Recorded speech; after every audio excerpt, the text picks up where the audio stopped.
Салам биздин сүйүктүү достор, кандайсыздар? Кандайсыңар, жакшысыңарбы? Өзүңөрдүн маанайыңыз менен бизге бөлүшүп кетиңиздер комментарийге жазып. Мирель менен Аку кайрадан сиздер менен чогуубуз. Бүгүн дагы биз гетерохромия жана башка өзгөчөлүктөр жөнүндө сөз кылалы деп турабыз. Саатыбыздын башында элечи мен ушул кареги эки башка түстөгү адам жөнүндө айтып бергим келип атат. Дүйнөдө эң сулуу кылмышкер деп аталып туралчы.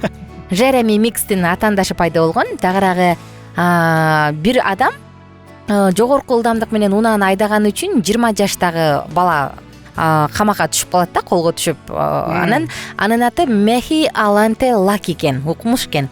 Анын сүрөтү интернетке тараар менен белгилүү агентстволордун бири, моделдик агенттиктердин бири аны жактырып калып туруп, дароо бизге модель бол деп жумуш сунушташыптыр. Ошентип баягы кылмышкер аталган жигит дүйнөдөгү эң жаңы сулуу кылмышкер деген атка ээ болуптур. Анткени анын көзүнүн бири көгүч түстө, экинчиси күрөң түстө. Жогоруда биз айткан гетерохромия экен да. Мындай көрүнүш медицинада ушундай аталат, гетерохромия деп. Анан жогоруда аталган модельдик агенттик кылмышкерди дал ушул күрөң жана көк түстөгү көздөр үчүн жакшы көрүп калышыптыр. Мен болсо ушул бир статьяны көргөн болчумун интернетте. Бирок өзгөчөлүгү эмес, негизи эң сулуу кылмышкерлер депчи. Анан карасам сүрөттөр тартат эмес беле, жанагы кийгизип алып, кийимин кийгизип. Анан көрсөң чынында сулуу кыздар. Татынакай кыздар, эркектер мындай модельный внешностьтер менен ар кандай ушинтип кылмышкер болуп калып калган да. Кызык. Эмне себептен адам ушул гетерохромия менен ооруп калат, гетерохромияга чабылдыгат экен дебейсиңби? Муну баягы патология деп аташат экен. Анткени адамдардын могу каректеринде меланин туура эмес бөлүнүп калгандыктан ошундай бирөө бир башка түстө, бирөө бир башка түстө болуп калат экен. Мындай оңой эле анда бул нерсени мындай оорукчан деп деле айтпаш деле мүмкүн эместир, Анткени меланиндин организмде туура эмес бөлүнүп чыккандан биз мурунку подкастта сөз кылган витилиго оорусу, ошол эле гетерохромия жана башка өзгөчөлүктөр пайда болуп калат го. Муну оору дегенге болбойт, анткени адам жабыркабайт. Ооба, муну эмеге салыштырып койсо болот. Бирөөнүн бою узун, бирөөнүн бою кыска. Оорукчансың деп айтпайсың да. Ооба да. Боюң мисалы 1,5 метр болсо, 1,60 болсо, анда оорукча эмес. Ошондойго эмет бар. Мен бир кызыктуу нерсени окудум. Адамдын денесинде мисалы чоң адам менен жаш жаңы төрөлгөн баланын, наристенин экөөнүн айырмасында сөөктүн айырмасы да болот экен да. Кичинекейде азыраак болот дейт, көбүрөөк болот дейт. Чоңойгондо азыраак болуп калат дейт. Ал эмнеге десе, көбүнчө 3 жашына чейин мисалы жанагы коленный чашкасы болот го. Кичинекей балдардыкы жок экен. Бирок башка сөөктөр анан өсүп атканда ал эки сөөк бири-бирине өсүп, бир болуп, ошондо бою өсүп, ар кандай сөөктөр болуп, ошо 350 сөөктөн 206га чейин азайып калат экен да. Ар кандай. Мунусу өтө кызык бул. Өзүм боорундап аттым сени. Негизи бул адамдын өзүнүн бир өзгөчөсү экен да, ар кандай. Кызык. Жогоруда биз ошол гетерохромия жөнүндө айтып берип атпадым белем. Дүйнөдө эң эле сейрек кездешкен өң кайсы экен дебейсиңби? Эң эле сейрек кездешкен бул көк көздөр экен. Эми зеленый цвет деп, жашыл көздөр деп коебуз го. Мындай эгер сөзмө сөз которо турган болсоң, алар 1,6 гана пайызы планетадагы адамдардын ушундай жашыл түстүү көзгө ээ экен. Элестет? Мен эмесин уктум, 2% эле жанагы өзгөчө бир мындай кандай десем күрөң болобу, ошондой көздөр алар аз дагы көрүшөт дейт экен да.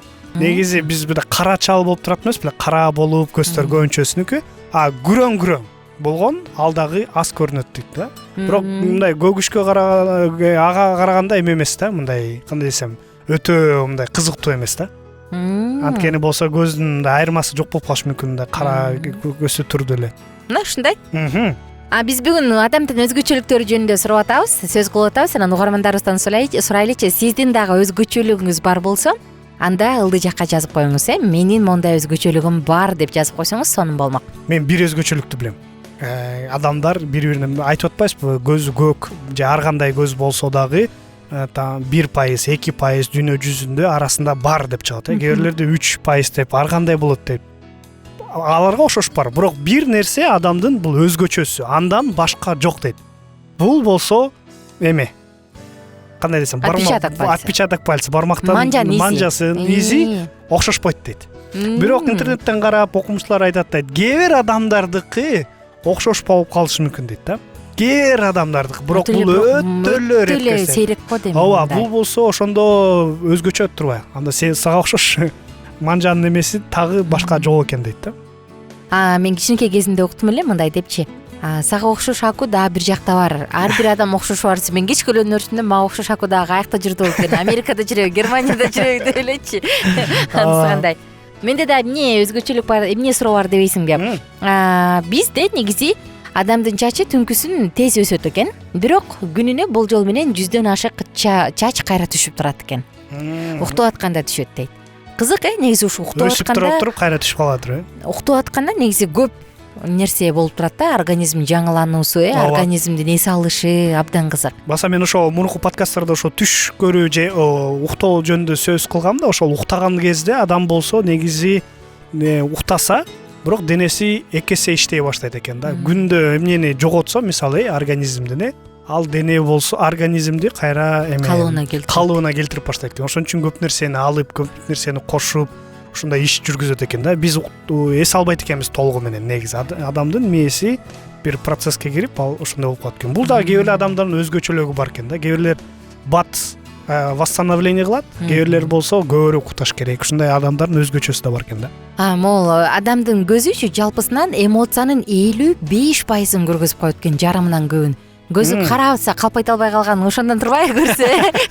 Анан ойлоп калдым, гетерохромиясы бар адамдардыкы кандай болот экен депчи. Ал эки көзүн экөөнү алмак-салмак карап эле калпайтканын же чын айтканын билбей калсаң керек да. Чынында.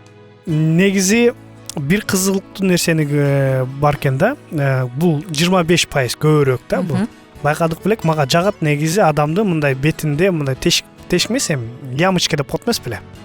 Бул өтө сулуу көрүнөт го кээ бир адамдарга. Ушул болсо 25% эле бар экен бул адам, бул дүйнөнүн ичинде. 25%? Ооба, ар бир экөөнүсүндө байкап каласыз го, ондай көбүнчөсүндө, бирок 25 эле пайыз. Мисалы, 8 миллиард деп алсаң, анда 2 миллиардында бар турбайбы? Ооба, 2 миллиард. Анда көп эле экен. Ар бир эмесине кылып койсо көп эле экен, чынында. Адам көргөн түшүнүн 90%-ын унутуп коет дейт. Ушул жөнүндө да айттың беле? Ооба. Аялдардын жүрөгү эркектердикине караганда алда канча тез согот дейт. Кызык.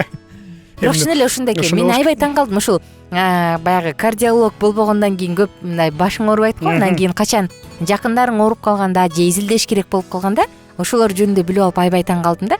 Адамдын жүрөгү кандай согот, бир аппаратты тыңшатып көрдү да, мына угуп көрсөң десе, баягы улгайып калган аталардын жүрөгү шашпай согуп калат экен. Элестет? 60 жаштан өткөн кишинин жүрөгүн тыңшатканда акырындан анан баягы ден соолугу начарласа же аритмия болсо, анан жүрөгү жакшынакай согуп келет эле, тук-тук-тук деп же тынчып калып туруп анан дук деп коюп ушинтип калат экен да. Улгайып барыштаганда бул билине баштайт экен, аябайчы. Жаш балада көп билинбейт экен, анткени алардын жүрөгү тез согот экен. Тез согот. Мен ошону байкагам. Баса кичинекей балдарда дем алганда да бат дем алчу эмес беле? Мындай жанына тыгып тыңшасаң, пүш деп эле дем алып атат. А биз болсо мындай, ал 3 дем алса биз 1 дем алабыз да, ошондой өзгөчөсү. Кичинекей кишилер да алар. Ооба. Сенде кандай маалыматтар? Канча убактыбыз калды? 1 мүнөт убактыбыз бүтүп баратат, негизи 8:45, бирок болсо бир дагы кызыктуулар эметсе, 1 эле пайыз бул дүйнөдө 29 февралда төрөлгөн дейт. Бир таанышым бар болчу. Ал кезде мен канча 25те болчумун. Анан ал канчадасың десе, ал 4төмүн дечи да. Эмнеге 4төмүн десе, мен 29 февралда чыгам деппи. Ушул баса 29 февралда Швеция өлкөсүндө кыздар ушул 4 жылда бир келгенде эркектерге сунуш кыла алат экен да, мага үйлөн деп. Эгерде эркек жок, мен үйлөнбөйм десе, анда ал ага толугу менен компенсация кылып берет экен. Элестет, көп акча төлөп берет экен. 4 жылда бир жолу. Мына ушундай. Кеттик, анда биздин саатыбыз соңку мүнөттөрүнө келип калды. Кийинки подкасттарда улантабыз ушу адамдын өзгөчөлүгү жөнүндө. Кандай өзгөчөлүгүңүздөр бар болсо, уялбасаңыздар, биз менен жазып бөлүшүп кетиңиздер. Жана Алкитап чекит медиа сайтына катталганды дагы унутпаңыз. Жана биз менен байланышта болуп туруңуздар. Биздин сабактар менен кененирээк Алкитап чекит медиа сайтынан таанышыңыз.